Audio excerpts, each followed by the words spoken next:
नमस्ते, आप देख रहे हैं आज का मुद्दा। मैं हूं आपके साथ जसप्रीत कौर।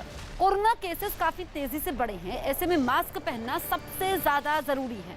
हम आपसे बार बार अपील कर रहे हैं कि आप मास्क जरूर पहनिए। जब भी आप मास्क पहने, सही तरीके से पहने, अपने नाक और मुंह को ढके।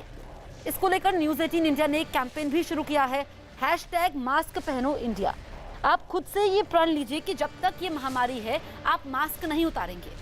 पीएम नरेंद्र मोदी गुजरात दौरे पर हैं। पीएम अब से थोड़ी देर पहले भावनगर पहुंचे हैं। पीएम टाउटे तूफान की वजह से हुए नुकसान का हवाई सर्वेक्षण कर रहे हैं। पीएम भावनगर, अमरेली, गिर सोमनाथ और दीव का हवाई सर्वेक्षण कर रहे हैं और तूफान से हुए नुकसान की जानकारी लेंगे। ये वही इलाके हैं जहां चक्रवाती तूफान टाउटे ने सबसे ज्यादा नुकसान किया है। हवाई सर्वेक्षण के बाद पीएम अहमदाबाद पहुंचेंगे और वहां गुजरात के सीएम और आला अधिकारियों के साथ बैठक भी करेंगे। 33 लोगों की गुजरात में अब तक मौत हो चुकी है इस तूफान की वजह से। गुजरात में टाउटे तूफान ने जमकर तबाही मचाई है। ये भावनगर से एक्सक्लूसिव तस्वीरें आप देख सकते हैं। पीएम मोदी जो कि भावनगर पहुंच चुके हैं और हवाई सर्वेक्षण कर रहे हैं। उन इलाकों का हवाई सर्वेक्षण करेंगे जहां पर सबसे ज्यादा टाउटे तूफान ने तबाही मचाई है। 33 लोगों की, माफ कीजिएगा, 13 लोगों की अब तक गुजरात में टाउटे तूफान से मौत हो चुकी है और नुकसान का जायजा भी ले रहे हैं पीएम मोदी। इसके बाद वो गुजरात के सीएम के साथ अहम बैठक करने वाले हैं। दो तस्वीरें आपके सामने हैं, एक तरफ पीएम मोदी का हवाई सर्वेक्षण और दूसरी तरफ ये कल की तस्वीरें जब भारी तबाही मचाई थी इस तूफान ने। और ये जो दूसरा वीडियो है, आप देखिए कि हवा की रफ्तार काफी ज्यादा है, पेड़ पौधे सब कुछ उखड़ गए थे। तूफान तो गुजर चुका है लेकिन नुकसान जरूर हुआ है और नुकसान काफी ज्यादा हुआ है। कई लोगों के घर भी उजड़ चुके हैं। जनक हमारे सहयोगी हमारे साथ लाइव मौजूद है। जनक, हम पीएम मोदी वहां पर हवाई सर्वेक्षण कर रहे हैं, भावनगर पहुंच चुके हैं। आगे क्या कार्यक्रम रहने वाला है पीएम मोदी का? देखिए जसप्रीत, 20 मिनट पहले भावनगर से उनका पीएम का चॉपर निकल चुका है। अब भावनगर से अमरेली, अमरेली से दीव, दीव से गिर सोमनाथ, गिर सोमनाथ से पोरबंदर, जूनागढ़, ये जो पूरा 5 जिलों का जो पैच है, वहाँ पर सबसे ज़्यादा साइक्लोन का असर देखने को मिला है। तो इन 5 ज़िलों का हवाई सर्वेक्षण करेंगे और उसके बाद एरियल सर्वे करने के बाद सीधा उनको जाना है अहमदाबाद एयरपोर्ट पर, जहाँ पर विजय रूपानी सीएम वहाँ पर होंगे, उनके साथ बाकी आला अफसर जो पिछले 2 दिनों से लगातार साइक्लोन के रेस्क्यू और रिलीफ ऑपरेशन पर नज़र रखे हुए थे। अब पल पल की जानकारी, अब तक कितना लॉस हुआ, कितना स्ट्रक्चरल डैमेज है, कितना ह्यूमन लॉस है। अब तक 33 लोगों की जान चली जाने की जानकारी मिली है। ये आंकड़ा और भी बढ़ सकता है। डेटा बाकी ज़िलों से इकट्ठा किया जा रहा है, क्योंकि कई जगहों पर संपर्क अभी भी नहीं हो पा रहा। बिजली चली गई है तो उसको रिस्टोर करना है।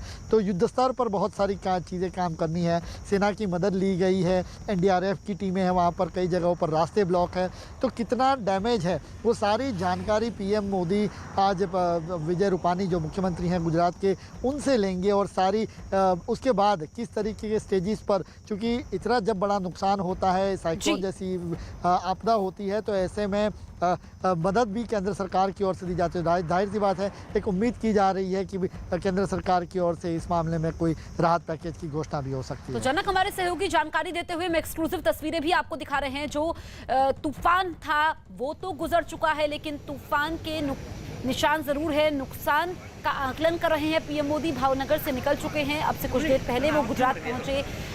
गुजरात के सीएम के साथ उनकी अहम बैठक भी होने वाली है और काफी नुकसान हुआ है। अभी तक 33 लोगों की इसमें मौत हो चुकी है, जबकि मौत का आंकड़ा बढ़ भी सकता है। और ये जो तस्वीरें हैं, ये कल की तस्वीर आप इस वक्त देख सकते हैं। तूफान कितना भयंकर था ये आप देख सकते हैं तस्वीरों के जरिए। कई घर उजड़ गए और पेड़ उखड़ गए, फसलों को नुकसान पहुंचा है, लोगों की मौत हुई है, लोगों के आशियाने उजड़ गए हैं, नुकसान काफी ज्यादा हुआ है। ऐसे में पीएम मोदी प्रभावित इलाकों का दौरा कर रहे हैं, नुकसान का जायजा भी ले रहे हैं और सबकी नजरें पीएम मोदी पर इसलिए है क्योंकि गृह राज्य है गुजरात उनका और राहत पैकेज का ऐलान भी हो सकता है। गिर सोमनाथ का भी दौरा करेंगे। दरअसल ये वो इलाके हैं, चाहे फिर हम भावनगर की बात करें, गिर सोमनाथ की बात करें, दीव की बात करें, यहाँ पर नुकसान सबसे ज्यादा हुआ। और 2 तस्वीरें आपके सामने हैं। तूफान तो गुजर चुका है, अब तूफान का खतरा नहीं है, लेकिन तूफान के निशान जरूर हैं। नुकसान का आकलन कर रहे हैं पीएम मोदी। हवाई सर्वे इस वक्त कर रहे हैं। वो भावनगर से निकल चुके हैं, इसके बाद दीव जाने वाले हैं और वहां पर हवाई सर्वेक्षण करेंगे। जनक, हमारे सहयोगी लगातार हमारे साथ बने हुए हैं। जनक, तूफान तो गुजर चुका है, लेकिन तूफान के निशान जरूर है। जिन घरों की बिजली चली गई थी, जो घर उजड़ गए थे, उन लोगों के लिए क्या वैकल्पिक व्यवस्था है और क्या बिजली वापस आ चुकी है? जो नुकसान हुआ है इसके बारे में क्या जानकारी मिल रही है? अभी देखिए जसप्रीत, 14 जिलों में साइक्लोन का असर हुआ है। आप तटीय इलाकों से लेके जहां पर अहमदाबाद जैसे बड़े शहर हैं, उन इलाकों में भी इसका असर देखने को मिला है। तो तकरीबन जो सरकारी आंकड़ा है उसके मुताबिक 9,600 जितने गांव में बिजली चली गई थी, उसमें से आधे जितने गाँव में रिस्टोर हो चुकी है। बिजली के खंभे तकरीबन 71,000 जितने बिजली के खंभे उखड़ गए थे, उसको अभी वहाँ पर लगाने बाकी है। तो ऊर्जा विभाग की तकरीबन 600 जितनी टीमें हैं वो लगातार ऑन ग्राउंड है। उसके अलावा बिजली रिस्टोर करना सबसे बड़ी प्राथमिकता है। कोई अगर इंजर्ड हुआ है तो उनको अस्पतालों में पहुंचाना है, लेकिन उस तरीके की जानकारी नहीं है। सबसे बड़ी राहत की बात यहाँ पर ये रही जसप्रीत की, जिन अस्पतालों में कोविड के मरीज थे, चूँकि ये साइक्लोन कोविड के वक्त में आया, ऐसे में जो कई क्रिटिकल मरीज हैं अस्पतालों में, उनको ऑक्सीजन सप्लाई करना और बिजली वहाँ पर न जाना, ये सरकार की पहली प्राथमिकता थी। वहाँ उनको काफ़ी हद तक सफलता मिली। ऐसी कोई भी घटना की जानकारी नहीं है जहां अस्पतालों में बिजली चली गई और इसके चलते मरीजों को दिक्कत हुई। तो ये बड़ी राहत की बात है। बाकी आज आप सारी चीज़ों का बातचीत पीएम भी मुआयना करेंगे, उसके बाद सारी जानकारी मुख्यमंत्री और बाकी अफसरों से भी। ठीक है जनक, हम आपके पास लौटेंगे अपडेट के लिए। बढ़ते हैं आगे। बीजेपी ने एक बार फिर कांग्रेस पर जमकर हमला बोला और कोरोना संकट के बीच कांग्रेस पर टूल किट के जरिए पीएम की छवि खराब करने का आरोप लगाया। बीजेपी नेता संबित पात्रा ने आरोप लगाया कि कांग्रेस टूल किट बनाकर देश में माहौल खराब करना चाहती है। इसके लिए संबित पात्रा ने कुछ सबूत भी दिखाए और दावा किया कि सौम्या वर्मा ने कांग्रेस के लिए टूल किट बनाई है और हमारे पास इसे साबित करने के कई सबूत हैं।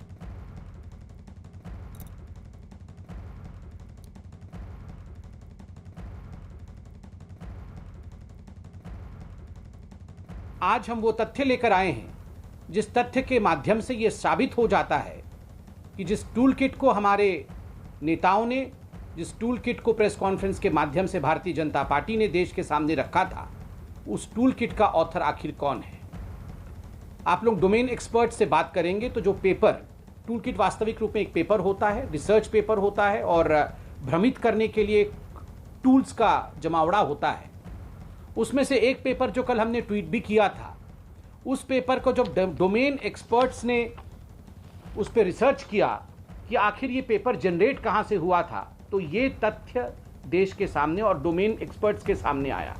आप देख सकते हैं कि ये जो इंफॉर्मेशन है वो ये पेपर का है, जो टूल किट हम बता रहे हैं। ऑथर कौन है? सौम्या वर्मा नामक एक महिला है जिसका नाम डोमेन एक्सपर्ट ने खोज करके निकाला है। हमारे सहयोगी अमिताभ सिन्हा न्यूज रूम से लाइव मौजूद हैं। अमिताभ, संबित पात्रा ने कई गंभीर आरोप लगाए हैं कांग्रेस पर। आप ये बताइए कि इस पूरे विवाद पर कांग्रेस की तरफ से कोई आधिकारिक प्रतिक्रिया सामने आई है? देखिए, कांग्रेस कल से बार बार यही दोहरा रही है कि ये ऐसा कोई टूल किट नहीं बना था, पहली बात। दूसरी बात, कांग्रेस सच्चाई उठा रही थी। और तीसरी बात, न किसी कांग्रेस विदेशी मीडिया को इन्फ्लुएंस करने की कोशिश कर रहे थे। राजीव गौड़ा ने और कांग्रेस के कुछ ट्वीट्स ने यहाँ तक कहा था कि वो जेपी नड्डा और संबित पात्रा के खिलाफ एफआईआर तक दर्ज करवाएंगे, जिसके लिए उन्होंने शाम को चिट्ठी भी लिखी है कि एफआईआर दर्ज की जाए। तो जाहिर तौर पर कांग्रेस ने इस आरोप को दूसरी तरह से लिया है कि बीजेपी उन पर मनगढ़ंत आरोप लगा रही है। लेकिन बीजेपी आज एक नाम लेकर आई है। इस टूल किट के पीछे जिनका दिमाग काम कर रहा था, उन नामों को लेकर आई है सामने। सौम्या वर्मा राजीव गौड़ा की टीम में थी। राजीव गौड़ा उनकी research, social media research team के हेड थे। तो जाहिर तौर पर एक कनेक्शन स्थापित करने की कोशिश की है बीजेपी ने उनके टूल किट के माध्यम से। तो एक कांग्रेस के लिए फजीहत की बात है। लेकिन राजीव गौड़ा ने ट्वीट करके तुरंत बताया है कि ये ओरिजिनल रिसर्च पेपर हैं उनके, क्योंकि जो सेंट्रल विस्टा बन रहा है उसके ऊपर उन्होंने रिसर्च पेपर जरूर तैयार करवाया था। और संबित पात्रा जो भी फेक जिसे बता रहे हैं वो सही में टूल किट है, वो फेक नहीं है, वो सही में उनका रिसर्च पेपर है। तो एक कांग्रेस उसको ओन तो कर रही है कि सेंट्रल विस्टा को लेकर ऐसा था, लेकिन जिस तरह से इनके डोमेन की बात, जिनके आईपी एड्रेस की बात और तमाम सबूत लेकर बीजेपी सामने आ रही है कि कांग्रेस ने किस तरह से देश और विदेश की मीडिया को भी प्रभावित करने की कोशिश की, कैसे जो जो पीएम मोदी के नाम पे म्यूटेंट जो वायरस है उसका नाम देने की कोशिश की। ये तमाम आरोपों के पीछे कांग्रेस के इस टूल किट के माध्यम से ये साजिश की गई प्रधानमंत्री मोदी को बदनाम करने के लिए। ये सीधा है। अब बीजेपी ने अब तय कर लिया है कि अब इसके पीछे छिपे नामों को उजागर करके सोनिया राहुल से जवाब मांगेंगे। लौटेंगे हम आपके पास। इस बीच संबित पात्रा ने सौम्या वर्मा की एक तस्वीर भी दिखाई। इस तस्वीर में सौम्या सोनिया और राहुल गांधी समेत पार्टी के कई नेताओं के साथ बैठी दिखाई दी। संबित पात्रा ने दावा किया कि वो राजीव गौड़ा के दफ्तर में कार्यरत हैं। सौम्या वर्मा जो ऑथर हैं, आज ये विषय पूरे देश के सामने स्थापित हो चुका है। मैं इतना ही कहना चाहूंगा और मैं अपील करना चाहूंगा कि आज देश सोनिया जी और राहुल जी से सवाल पूछ रही है कि आखिरकार यह जो टूल किट था उसका ऑथर आज सामने आया है। Saumya Verma, does she work in AICC research wing under Rajiv Gowda or not is the answer which we are seeking. क्या सौम्या वर्मा जी कांग्रेस की कार्यकर्ता हैं? क्या Saumya Verma ji AICC research wing में काम करती है? क्या सौम्या वर्मा जी राजीव गौड़ा के निहित काम करती है? और क्या वो इस टूल किट की ऑथर नहीं है? कांग्रेस पार्टी इसका जवाब दे। अमिताभ, संबित पात्रा ने सौम्या वर्मा को लेकर के कई सवाल पूछे और सौम्या वर्मा से कांग्रेस का लिंक, क्योंकि न सिर्फ जो प्रोफेसर गौड़ा हैं उनकी रिसर्च टीम का हिस्सा रही हैं सौम्या वर्मा, बल्कि राहुल गांधी के साथ फोटो भी है। बिल्कुल यही बीजेपी संबित पात्रा ने साबित करने की कोशिश की है कि सौम्या वर्मा कांग्रेस के ही जो रिसर्च टीम है उसका हिस्सा थी। ये सौम्या वर्मा राजीव गौड़ा की उस टीम का हिस्सा थी जो जिसने दिल्ली चुनाव के दौरान दिल्ली का घोषणा पत्र बनाया था कांग्रेस का, उसकी भी सदस्य थी सौम्या वर्मा। उसके कई ट्वीट्स और कई तस्वीरें राहुल गांधी के साथ सामने साझा की हैं। तो अब बीजेपी का ये कहना है कि ये तमाम चीज़ें साबित कर रही हैं कि ये रिसर्च पेपर नहीं, एक पूरा का पूरा टूल किट था जिसके माध्यम से तैयारी की गई थी प्रधानमंत्री मोदी और मोदी सरकार के कोरोना के खिलाफ लड़ाई को कमजोर करने की और प्रधानमंत्री मोदी को बदनाम करने की। अब कांग्रेस को जवाब देना है। ये अगर ओन अप करते हैं, अगर जो राजीव गौड़ा कर रहे हैं कि ये सही में रिसर्च पेपर है सौम्या, लेकिन वो सेंट्रल विस्टा पर बना था। लेकिन बीजेपी ने 10-15 चीज़ों की फहरिस्त दी है कि इन मुद्दों पर, तमाम मुद्दों पर कांग्रेस ने किस तरह से टूल किट में कहा है कि कैसे बीजेपी को और प्रधानमंत्री मोदी को बदनाम किया जाए। तो शायद थोड़ा कांग्रेस के लिए जवाब देना भारी पड़ेगा। लेकिन दूसरी बात जो ये है कि बीजेपी अब एक के बाद एक उन सबूतों के साथ सामने आ रही है जो टूल किट के होने की बात साबित कर रहा है। ठीक है अमिताभ। जूना अखाड़े के आचार्य स्वामी अवधेशानंद गिरी ने भी टूल किट के बहाने बिना नाम लिए कांग्रेस पर हमला बोला। उन्होंने कहा कि टूल किट के जरिए हिंदू धर्म और संस्कृति का दुष्प्रचार किया गया। एक टूल किट के द्वारा ये दुष्प्रचार किया जा रहा है कि कुंभ के मेले से कोरोना का संक्रमण गया। आंकड़ों की सत्यता को पहचानिए। जब कुंभ का मेला चल रहा था तब अन्य प्रदेशों में कोरोना वायरस की अधिक प्रचंडता थी। ऐसी उत्तराखंड में नहीं थी, ना ही कुंभ के अवसर पर थी। तो एक सुनियोजित ढंग से भारत की संस्कृति, संस्कार अथवा हमारी आस्था, हमारी पर्व परंपरा, मूल्यों पर और विशेषकर हमारी सांस्कृतिक निष्ठा पर प्रहार किए जा रहे हैं। कांग्रेस ने भी बीजेपी के आरोपों पर पलटवार किया। कांग्रेस नेता रणदीप सुरजेवाला ने कहा कि लोगों का ध्यान भटकाने के लिए बीजेपी ऐसे आरोप लगा रही है। फर्जीवाड़ा करेंगे, एजेंडा सेटिंग करेंगे, कोरोना से ध्यान बटाएंगे, खाद की कीमतों से जो 20,000 करोड़ की लूट हो रही है उससे आपको भटकाएंगे। 20,000 करोड़ की लूट का सवाल जरूरी है या इनके फर्जी कागज जरूरी है? भैया आप कोरोना में वैक्सीन दो, बेड दो, ऑक्सीजन दो, दवा दो। आप ये फर्जीवाड़ा बंद करो ना। ये केवल फर्जीवाड़े से हर रोज की डिबेट का एजेंडा सेट कर रहे हैं, इससे ज्यादा ये कुछ नहीं। अमिताभ, कांग्रेस के रणदीप सुरजेवाला तो कह रहे हैं कि जो असल मुद्दा है यानी कि कोरोना, उससे ध्यान भटकाने की बीजेपी की कोशिश है और एक एजेंडा सेट कर रही है बीजेपी। देखिए, कोरोना के खिलाफ लड़ाई बहुत लंबे 1 साल से चल रही है और दूसरी वेव के खिलाफ लड़ाई तो अब काफ़ी भीषण रही है और काफ़ी मुश्किलों का सामना करना पड़ा है देश को।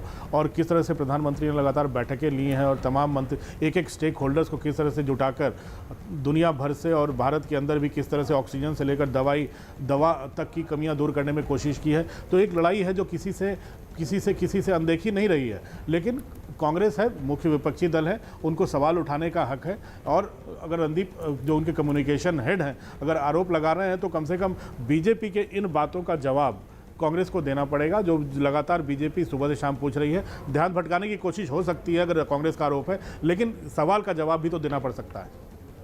बिल्कुल, तो सवाल का जवाब देना पड़ सकता है। तो इस बीच लगातार हम बता रहे हैं आपको कि किस तरीके से बीजेपी ने कांग्रेस पर पलटवार किया है। इस बीच बड़ी खबर, नारदा केस में सीबीआई ने मांग की है कि केस को ट्रांसफर किया जाए।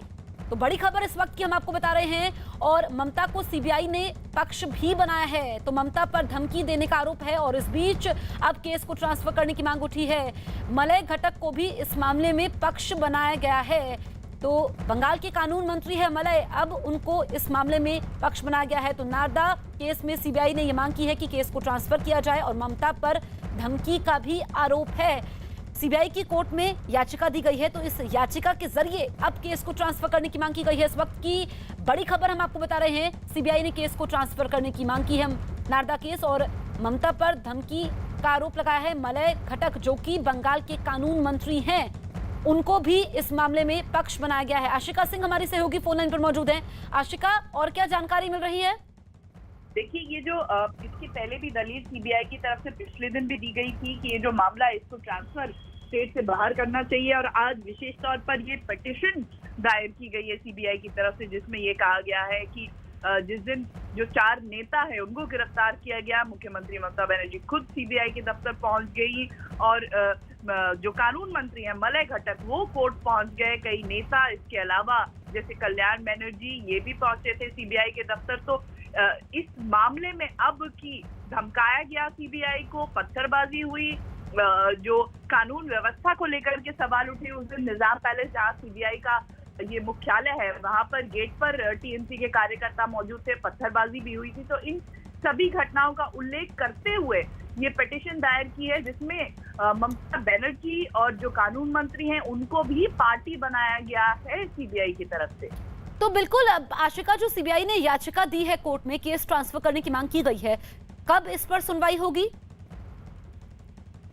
आज इस पर सुनवाई होनी है। सुबह 11 बजे का समय यूं तो तय था, लेकिन अब क्योंकि ये जो सुनवाई है इसे टाल दिया गया है, तो संभव है कि दोपहर को किसी भी समय ये सुनवाई होगी। और जो एक्टिंग चीफ जस्टिस है राजेश बिंदल, वो खुद जो है इस केस को सुनेंगे और उसके बाद ये जो 4 नेता हैं इनको जेल मिलेगी या बेल मिलेगी, ये मामला क्या ट्रांसफर होगा, ये तय होगा। तो आशिका हमारी सहयोगी जानकारी दे रही थी कि आज ही इस मामले में सुनवाई होनी है, क्योंकि जो सीबीआई की तरफ से याचिका दी गई है पहले सुबह 11 बजे सुनवाई होनी थी, लेकिन अब सुनवाई होगी कि क्या केस ट्रांसफर होता है या नहीं होता है। तो सीबीआई ने कोर्ट में याचिका दी है, नारदा केस जो कि स्टिंग केस है और इसको लेकर के पश्चिम बंगाल की सियासत में भूचाल आया हुआ है।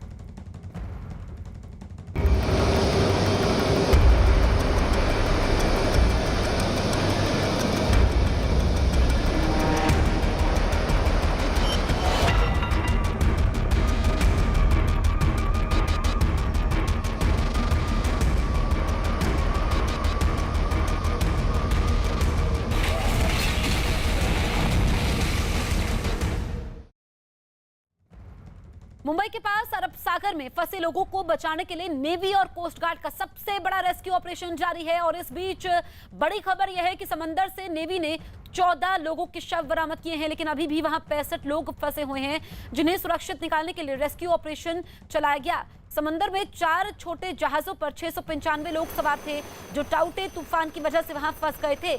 उनमें 616 लोगों को सुरक्षित निकाल लिया गया है। इस रेस्क्यू ऑपरेशन में नौसेना ने अपनी जंगी आईएनएस कोची, आईएनएस कोलकाता के अलावा आईएनएस ब्यास, आईएनएस बेतवा और आईएनएस तेग को लगाया है। इसके अलावा भारतीय नौसेना के हेलीकॉप्टर और लंबी दूरी के टोही विमान PHI भी लगातार राहत बचाव के काम में जुटे हुए हैं।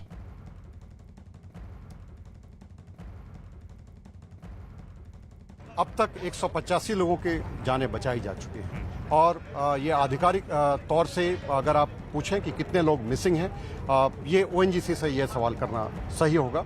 ये इसके ऊपर डिपेंड करेगा कि कितने लोग थे। हमें ये बताया गया है कि 261 लोग थे। कुछ लोग ऐसे भी हमने रिकवर किए हैं जो अपनी जान नहीं बचा सके। और एक जान नहीं बचा सके यानी कैजुअलिटी है। बिल्कुल बिल्कुल सही। कैजुअलिटी कितनी है?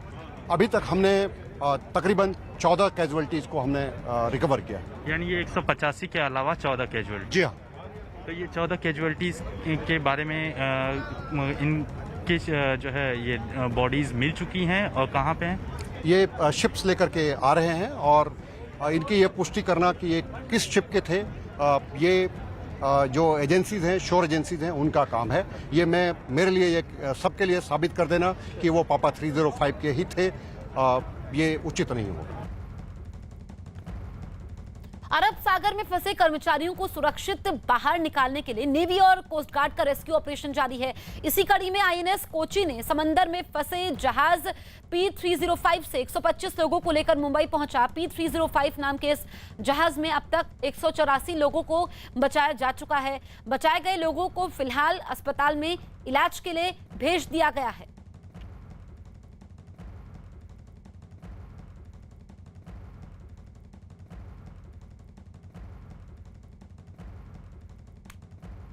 P305 के वो सर्वाइवल्स हैं जिन्हें बाहर लेकर जाया जा रहा है। यहाँ से वो सीधे अस्पताल पहुँचेंगे और सबसे अहम बात ये है कि 125 लोग जो थे उन्हें बचाया जा सका है और यहाँ पर वो आए हैं। सबसे अहम बात ये कि इन्हीं से बात करते हैं। एक बात बताइए, अंदर की स्थिति क्या थी? अंदर की स्थिति बस हम लोग वो बाढ़ डूबने लगा, हम लोग कूद के भागे। कूद के भागने के बाद बचते बचते कैसे भी करके ये लोग 3.5 घंटा पानी में तैरे। 3.5 घंटे? हाँ, इसके बाद हम लोग को बचाया गया। हाँ। आप लोगों को जब हालात कैसे थे अंदर समंदर में, स्थिति कैसी थी? समुद्र की स्थिति तो रात को बहुत खराब थी। सुबह को जाकर जो बाढ़ था ना वो टकरा गया। टकराने के बाद उसमें होल हो गया, पानी भरने लगा। आप लोग तो तकरीबन 261 लोग वहाँ पे मौजूद थे, तो ऐसे में एक ही बाज पे लगातार समंदर की थपेड़ों की वजह से हिल भी रहा होगा। हाँ, बहुत हिल रहा था। तो फिर ऐसे में बाकी जब आपको निकाला गया तो उस वक्त स्थिति क्या थी और क्या हुआ फिर? उसके बाद हम लोग भागे, कूद के भागे। भागने के बाद बस ये देखिए, ये देखिए। लेकिन हम लोग समुद्र के अंदर थे। कैसी परिस्थिति कैसी थी? जैसे टाइटैनिक डूब रहा था, ऐसे जान जा रहा था, ऐसे सिस्टम के फैमिली से कुछ कुछ नहीं हुआ अभी तक। आपसे जानना चाहूंगा कि स्थिति क्या थी अंदर जब ये बात जो है वो डूब रहा था? ये स्थिति हाई टाइड, स्पीड ज्यादा था, हाई टाइड लो टाइड ज्यादा था। हम लोग पानी में कम से कम 15-20 घंटे था पानी, 10 घंटा से ऊपर ही था। कोई नहीं बचता। आपके बाकी साथियों की स्थिति के बारे में बता पाएंगे कुछ? अभी वो हमारा जैसा ही स्थिति है सबका। चलिए ठीक है, आप ध्यान रखिए अपना। बहुत ऊंची ऊंची लहरी। नेवी ने किस तरीके से बहुत नेवी ने, मैं तो नेवी को सैल्यूट करता हूँ सर। उन्होंने हमारी जान बचाई, बहुत जोखिम में अपना मतलब अपना सब कुछ ये निछावर करके सर उन्होंने हमारी जान बचाई है। वहाँ पर जहाँ पे प्रोसेस चल रहा था वहीं पर था और वहीं पर वो इतना तेज तूफान था, क्या बोलूँ वहाँ पे। आप अपनी जान कैसे बचाए, कैसे कूदे समुद्र में? अब क्या करते, दब्बाज डूब रहा था तब कूदना ही पड़ेगा। या तो लाइफ जैकेट पहने थे उस समय? हाँ, उस समय लाइफ जैकेट पहने था। आप समुद्र के पानी में रहे? मैं 11 घंटे समुद्र के पानी में रहा हूँ जी। इसके बाद में नेवी वालों ने आके हम लोगों को बचाया है। कैसे बचाया? नेवी ने बचाया। एक और 125 लोग तो हम कोची पे ले आए हैं और 61 लोग और हैं, 61 और हैं जो बाकी जहाज में, जो भी और यहाँ पे शोर में आके पहुँचे। सर कुल कितने रिसोर्सेज जो अभी भी सी पे हैं और रेस्क्यू ऑपरेशन जारी रखे हुए हैं? फिगर्स तो मैं शायद आपको नहीं दे पाऊंगा, लेकिन सर्च ऑपरेशन अभी भी जारी है जब तक खराब भी। और पीएम मोदी गुजरात दौरे पर है, जहां पर वो प्रभावित इलाकों का हवाई सर्वेक्षण कर रहे हैं। इस बीच वो भावनगर पहुंचे और भावनगर पहुंचने पर पीएम का रूपाणी ने उनका स्वागत किया। पीएम मोदी भावनगर में टाउटे तूफान की वजह से हुए नुकसान का हवाई सर्वेक्षण कर रहे हैं। पीएम भावनगर के बाद अमरेली, गिर सोमनाथ और दीव का हवाई सर्वेक्षण करेंगे। तो अब से कुछ देर पहले की तस्वीरें जब पीएम मोदी पहुंचे भावनगर, और जिस वक्त वो भावनगर पहुंचे उस वक्त गुजरात के मुख्यमंत्री विजय रूपाणी मौजूद थे। और देखिए उनका स्वागत करते हुए इस बीच उनकी पीएम के साथ अहम बैठक होने वाली है, जिसमें अधिकारी भी मौजूद रहेंगे और जो नुकसान हुआ है टाउटे तूफान की वजह से गुजरात में, उसका आंकलन करेंगे। इस बीच जो प्रभावित इलाके हैं वहां का लगातार पीएम मोदी दौरा कर रहे हैं। भावनगर से वो निकल चुके हैं, लेकिन ये एक्सक्लूसिव तस्वीरें आप देख सकते हैं पीएम मोदी की, जब गुजरात के सीएम विजय रूपाणी ने पीएम मोदी की अगवानी की।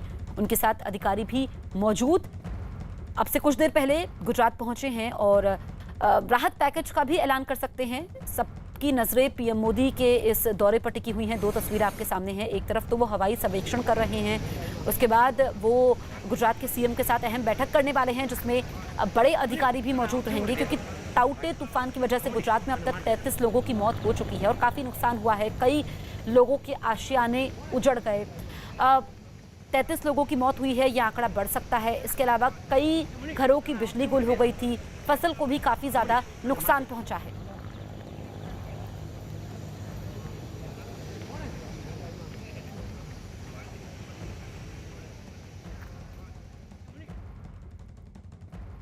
गुजरात के गिर सोमनाथ जिले में मौजूद ऊना में ताउते तूफान ने जमकर तबाही मचाई। सबसे ज्यादा तूफान की मार किसानों को झेलनी पड़ी, क्योंकि तूफान की वजह से चली तेज हवाओं ने केसर आम की फसल को बर्बाद कर दिया। तूफानी हवाओं की चपेट में आने से कई आम के पेड़ उखड़ गए, जिससे लाखों के नुकसान का अनुमान है। गिर सोमनाथ की केसर आम पूरी दुनिया में मशहूर हैं।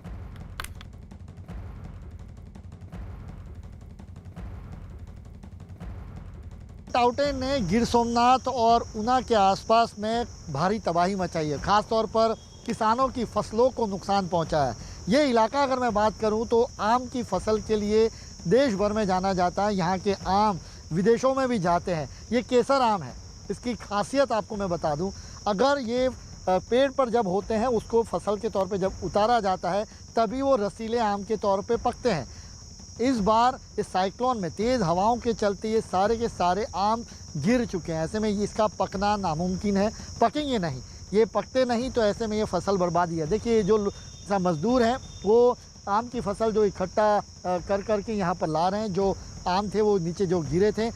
हमारे साथ हैं यहाँ के जो ओनर हैं हुसैन भाई, उनसे बात करते हैं। हुसैन भाई, कितना नुकसान इसको कह सकते हैं? कम से कम वो 15 लाख रुपया ऊपर का नुकसान होता है। वो पूरा आम भी टूट गया और गिर भी गया केरी, और पूरा नुकसान ही नुकसान हुआ है।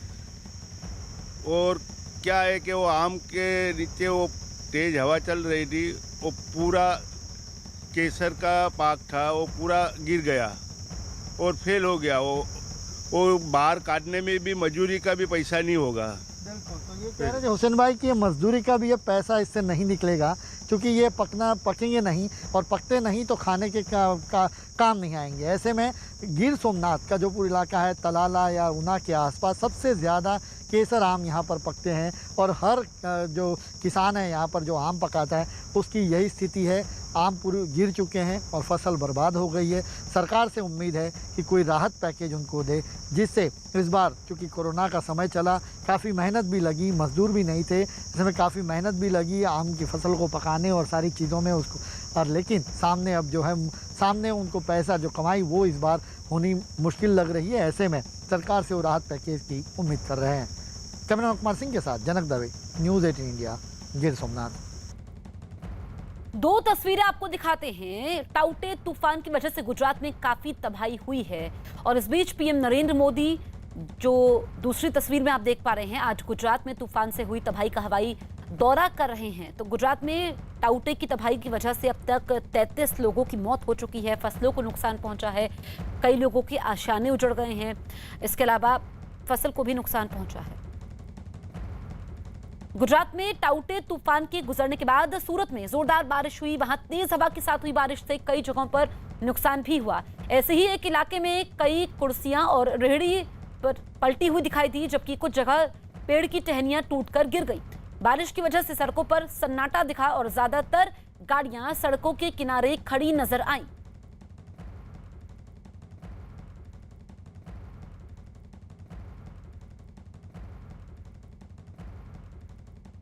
अरब सागर से उठे तूफान ताउते ने गुजरात में हड़कंप मचाने के बाद अब राजस्थान का रुख कर लिया है। इस वजह से राजस्थान के कई इलाकों में तेज बारिश हुई। हालांकि राहत की बात यह है कि यहां हवाओं की रफ्तार कम है, लेकिन राजस्थान सरकार अलर्ट हो गई है और तूफान से निपटने के लिए सारी तैयारियां पहले ही पूरी कर ली गई हैं। उधर राजस्थान के अलावा उत्तर भारत में भी तूफान का अलर्ट जारी किया गया है। तूफान के असर से आज दिल्ली समेत कई इलाकों में रुक रुक कर बारिश हुई।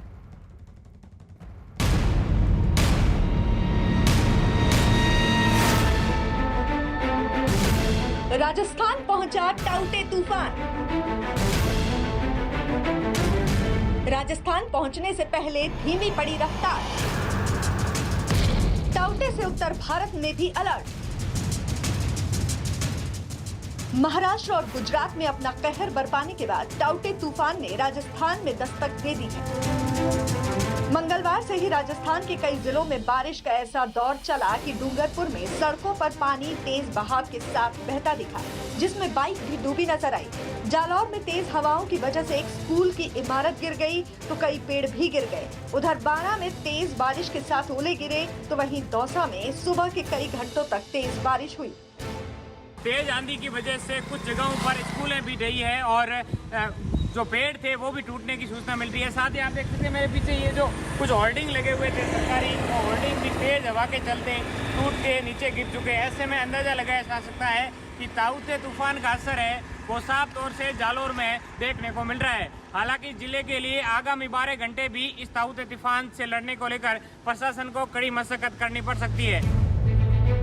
उधर तूफान टाउटे जब देर रात उदयपुर पहुंचा तो वहां तेज बारिश हुई, जिसके बाद सिर्फ गोंगुदा इलाके में ही 70 मिलीमीटर बारिश दर्ज की गई, जबकि शहरी इलाके में 55 मिलीमीटर बारिश दर्ज की गई। नतीजा ये हुआ कि वहां की सीसाराम नदी में उफान आ गया। गुजरात और महाराष्ट्र की तरह तूफान के राजस्थान में भी तबाही मचाने का अनुमान था, लेकिन देर रात जब तूफान राजस्थान में दाखिल हुआ तो इसका असर कम दिखा। तूफान की दस्तक से कई जिलों में बारिश का सिलसिला शुरू हो गया। राजस्थान के जोधपुर और उदयपुर में भारी बारिश की चेतावनी जारी की गई थी।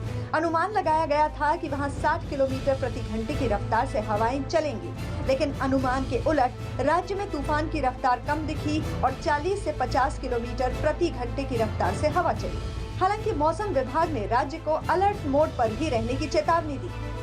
गुजरात और महाराष्ट्र में हुई तबाही से सबक लेकर राज्य सरकार ने भी तूफान से निपटने की तैयारियों को अमली जामा पहले ही पहना दिया, जिसके मुताबिक एनडीआरएफ, एसडीआरएफ और सेना को अलर्ट पर रहने को कहा गया।